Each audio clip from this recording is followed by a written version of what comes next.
갈라디아 4장 6절 7절 시작. 너희가 아들임으로 하나님이 그 아들의 영을 우리 마음 가운데 보내사 아빠 아버지라 부르게 하셨느니라. 그러므로 내가 이후로는 종이 아니요 아들이니 아들이면 하나님으로 말미암아 유업을 받을 자니라. 아멘. 양자의 영에 대해서 말씀하고 있습니다. 하나님이 우리를 아들 삼으셨다는 거죠. 어떻게 아들을 삼았습니까? 요한복음 1장 12절 영접하는 자 곧 그 이름을 믿는 자들에게는 하나님의 자녀가 되는 권세를 주셨으니 이는 혈통으로나 육종으로 나는 것이 아니라 오직 하나님께로서 난 자들이니라. 이것은 세상으로 태어나서 하나님의 아들이 되는 게 아니에요. 자녀가 되는 게 아니에요. 하나님으로부터 태어나는 거예요. 그래서 부모로부터 태어나는 이 1차 탄생이 있고 본질적 2차 탄생은 성령에 의해서 탄생되는 하나님의 자녀되는 신분 변화. 그것은 예수 영접으로 일어나죠. 내가 예수 그리스도를 영접하는 거예요. 어떻게 영접합니까? 로마서 10장 10절로부터 17절에 보면 잘 나와 있어요. 믿음은 들음에서 나며 들어야 돼요. 듣고 영접해야 돼요. 들음은 하나님의 말씀으로 말미암느니라. 하나님의 말씀을 전해 들으면 마음이 열려서 요한계시록 3장 말씀에 20절에 뭐라 그래요? 볼지어다 내가 문 밖에 서서 문을 두드리더니 누구든지 내 음성을 듣고 예수 그리스도를 향하여서 하나님을 향하여서 음성을 듣고 문을 열면 예수님이 나는 그에게로 들어가서 그로 더불어 먹고 그는 나로 더불어 먹으리라. 예수님이 말씀을 통하여 마음 문을 두드리는 거예요. 그럼 마음이 열려지는 건 성령이 감동함으로 우리의 마음을 말씀에 맞추도록 하는 거죠. 그래서 성령이 우리 안에 들어오시는 거예요. 아, 그렇게 해야 되겠구나. 믿어야 되겠구나. 그게 바로 예수님 영접하는 거죠. 입으로 시인하여 마음으로 믿어 의에 이르고 입으로 시인하여 구원에 이르느니라. 근데 실질적으로 예수를 영접하는 고백을 하면 확실하게 본인도 확인이 가능하죠. 아, 내가 예수를 영접했구나. 그래서 예수 영접하는 사람은 하나님이 고린도전서 3장 16절의 축복, 너희가 하나님의 성전인 것과 하나님의 성령이 너희 안에 거하시는 것을 알지 못하십니다.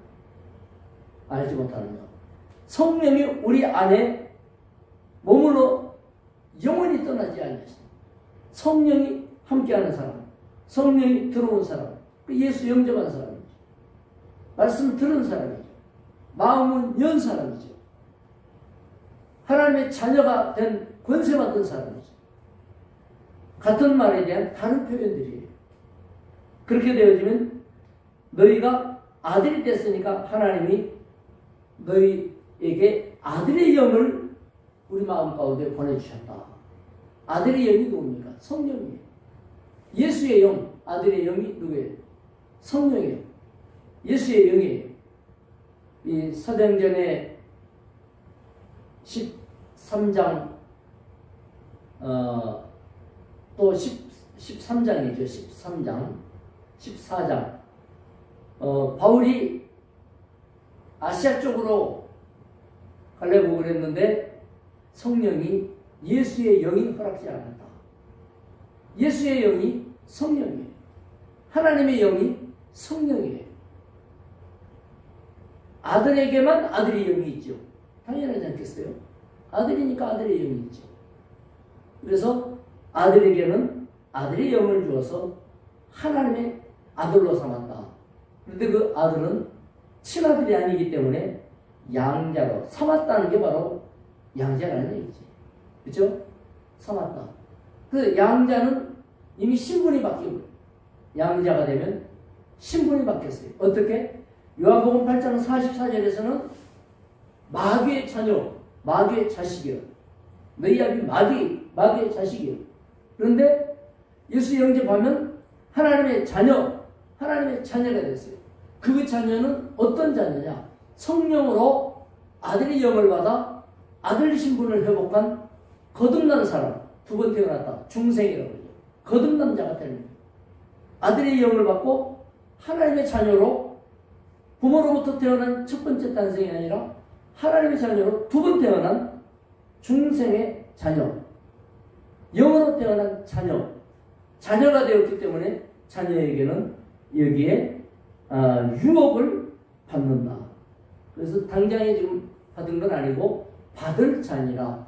유업이라는 게 지금 받는 건 아니에요. 유업이라는 게 유산이거든.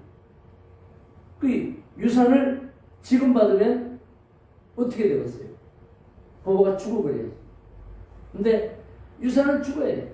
히브리서 9장 17절에 보면 유업은 죽어야만 효력이 있다고 했어요. 유언은 죽어야만 효력이 있고 죽지 않으면 효력이 없다. 그래서 누가 죽었어요? 예수님이 십자가에 죽으셨죠.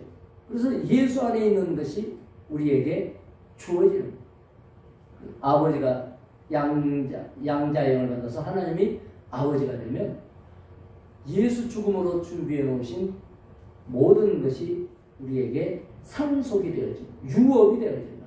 이거는 엄청난 거예요. 상속자는 재산만 갖는 게 아니고 그 신분까지 같이 이어갔거든요. 하나님의 자녀, 영생의 신분. 이 엄청난 것이 이제 율법과 복음을 비교해 가면서 복음 안에 들어가면 어떤 일이 벌어지는가. 이렇게 핵심을 지금 제시하고 있는 것입니다. 그러면은 유업을 받을 자이기 때문에 결국은 뭐예요? 첫 번째로는 신분이 바뀌었다. 새로운 신분이다.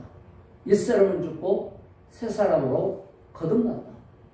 신분이 바뀌었으면 두 번째로 새 삶이다. 예수 믿는 삶하고 예수 안 믿는 삶은 완전히 똑같이 사는 것 같아도 다른 사람의 삶이에요. 이제 달라지.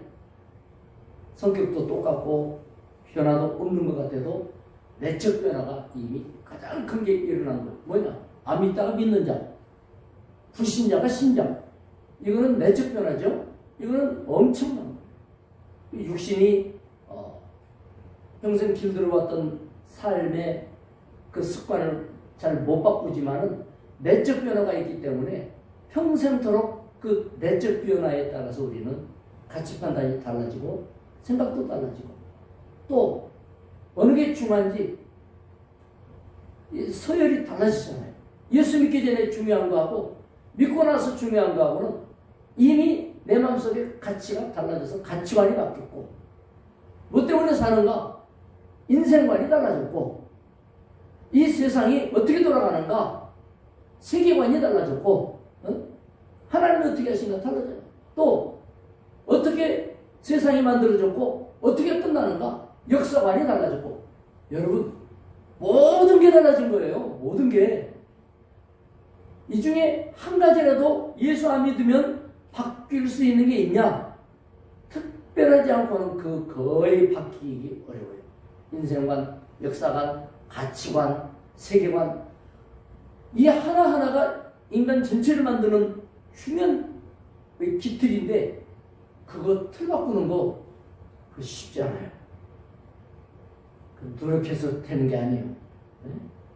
그런데 우리는 별로 노력 안 했잖아요. 그거 바꾸려고. 인생만 바꾸려고 노력했습니까? 가치관 바꾸려고 노력했습니까? 세계만 바꾸려고 했습니까? 그런데 예수 믿고 나니까 달라져 버렸어요. 달라져 버렸어요. 신앙과 영생에 대한 것. 인생이 죽음이 끝이 아니잖아요. 인생관이 바뀌었어요. 영생이 있어. 얼마나 달라졌어요. 그러니까 예수 믿기 전에 나하고 믿은 다음에 나는 바뀌었다 이게 아니고 딴 사람이에요. 딴 사람. 아예 그냥 피부부터 성격부터 머리카락부터 다 달라졌어요. 곱슬머리가 뭐 펴졌든지 편머리가 곱슬이 됐든지 자고가 다 달라졌어요. 아멘? 그걸 인정을 해야 돼. 나는 다른 사람. 나는 변화받았다. 나는 새 사람이다. 하나님이 새로운 삶으로 내 길을 지금 시작했고 인도하며 펼쳐가고 계신다. 할렐루야. 아유, 나는 그 모양 거꾸로 그냥 어릴 때부터 지금까지 그렇게 못 벗어나고 살아. 진짜 그래요? 사는 건 그렇게 사는 것 같은데 진짜 그러냐고. 그 모양 거꾸인 것 같아도 아닐 거요. 가만히 돌아보세요. 어릴 때는 뭐 필통 하나 제대로 좋은 거 있었습니까? 근데 여러분 좋은 거 많죠? 저는 어릴 때 맨날 양말 꿰매 신어서 또 형제가 많으니까 양말을 언제다 부모님이 꿰매줍니까? 일하기 바쁜데. 뒤꿈치 옛날 양말은 잘도 떨어지죠. 겨우 내내 양말 신고 사니까 언제 뭐 갈아 신는 양말이 어디 있습니까? 하나면 봄 올 때까지 신지. 그러면 떨어진 발뒤꿈치는 어떻게 돼? 새까매져 갖고 오늘 내 손녀같이 반지반지 올리브유를 한 숟가락 먹다가 한 방울 떨어뜨렸는데 이게 종이로 닦아내는 건 너무 아깝잖아요. 그래서 내가 손으로 싹 해갖고 비볐더니 이야 손이 그냥 반질반질반질하더니 싹 먹어 들어갔어. 그거는 좋은 건데 양말 떨어진 뒤꿈치 반질거리는 건 빼먹고 달아져가지고. 근데 지금 어때요? 제 서랍에 양말이 가득 차 있어요. 하루에 한 켤레씩 갈아 신는. 옛날하고 똑같아요, 여러분이? 안 똑같아요. 생활도 달라요. 아무것도 없어요? 가진 게 많아졌어요. 예전에는 옷도 한 벌이면 땡인데 지금 여러분 옷 한 개밖에 없습니까? 우리는 삶도 달라졌고 내면도 달라졌고 모든 게 달라졌고 하나님이 계속 인도하시는 거예요. 아멘? 따라합시다. 주여 감사합니다. 주여 감사합니다. 주여 감사합니다. 주여 감사합니다. 감사를 해요. 왜? 이 엄청난 일들을 우리한테 협의해갖고 너 이거 그러면 가질 거예요? 인생만 바꾼 거 어떻게 생각해? 이런 게 아니고 이미 바뀐 게 얼마나 많아요. 아, 성격이 안 바뀌었대. 그건 우리가 원래 품질이 이렇게 안 좋아. 이 공장에서 나올 때부터 품질이 불량품으로 나와가지고 이게 왜? 죄인이니까. 그래서 안 바뀐 거지. 우리 영의 내면 세계는 하나님이 이미 다 바꿔주셨어요. 할렐루야. 이제는 포장지만 바꾸면 돼. 껍데기, 포장지. 포장지를 은혜 가운데에서 잘 바꾸고 거기다가 꽃도 붙이고 우리 인생이 하나님 앞에 쓰임새 있고 보암직하고 지혜로운 그런 인생이 될 수 있도록 성령이 더 잘 받는 축복의 사람, 변화된 그 자의식을 가지고 하나님 앞에 감사 회복하며 기쁘게 살아가는 우리가 될 줄로 믿습니다. 기도하겠습니다. 하나님 아버지 감사합니다. 우리도 알지 못하는 사이에 성령께서 우리에게 놀라운 일을 이루어 주셨습니다.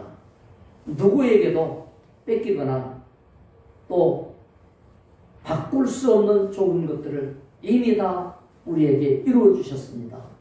그러므로 눈에 보이는 것들은 보이지 아니하는 귀한 것들에 비하면 아무것도 아니기에 주님께서 그의 나라와 의를 구하는 심령 속에 모든 것을 더해 주시는 선물로 주실 줄 믿습니다. 우리 모두에게도 이 같은 은혜 가운데 내적 충만, 외적 풍성으로 축복하여 주시옵소서. 모두가 응답받게 하여 주시옵소서. 예수님의 이름으로 기도드리옵나이다. 아멘. 기도하시기 바랍니다.